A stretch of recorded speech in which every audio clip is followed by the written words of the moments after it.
It's amazing that intelligent people thought the Sinclair C5 was a good idea. It's even more amazing that in these days of CGI effects, post-Jurassic Park animatronics, the best movie version of The Lost World is still a 1920s silent film, black and white, at the dawn of stop motion.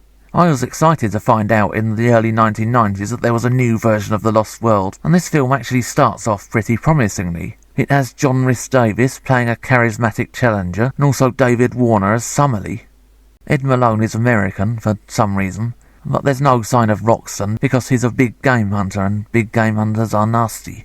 Seriously, this film was set over 100 years ago, and attitudes were different then. If you want a modern film with modern politically correct attitudes, then you set something in the present day.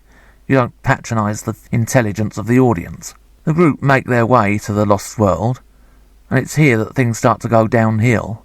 They soon meet Gomez. Even if you're not familiar with the original story of the Lost World, this character is so obviously the villain.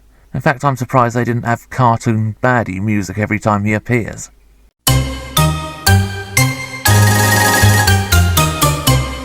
The party are soon stranded on the Lost World. There are far too many characters stranded up there. Original idea, which was an isolated group cut off from the rest of the world in a primitive world of monsters, is lost.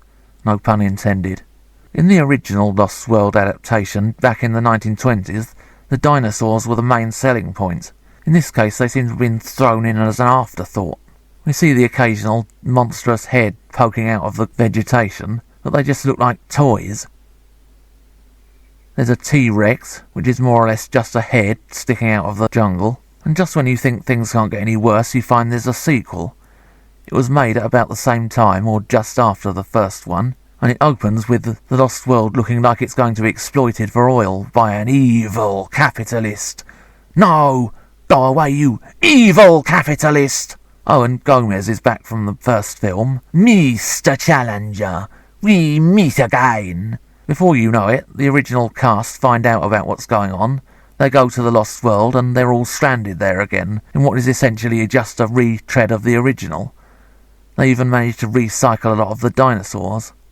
There are even less of them this time, if that's possible. The Lost World is a story which really needs a big budget remake with decent dinosaurs. Let's have Challenger as he was intended, as a firebrand, who we nonetheless sympathise with because he's fighting a war against the stuffy scientific establishment. And let's also have Roxton, not as an object of ridicule or a villain, but as he was originally intended, a decent, upright Christian man who just happens to follow a kind of sport that today would be considered pretty dubious. Until then, just stick with the 1920s version.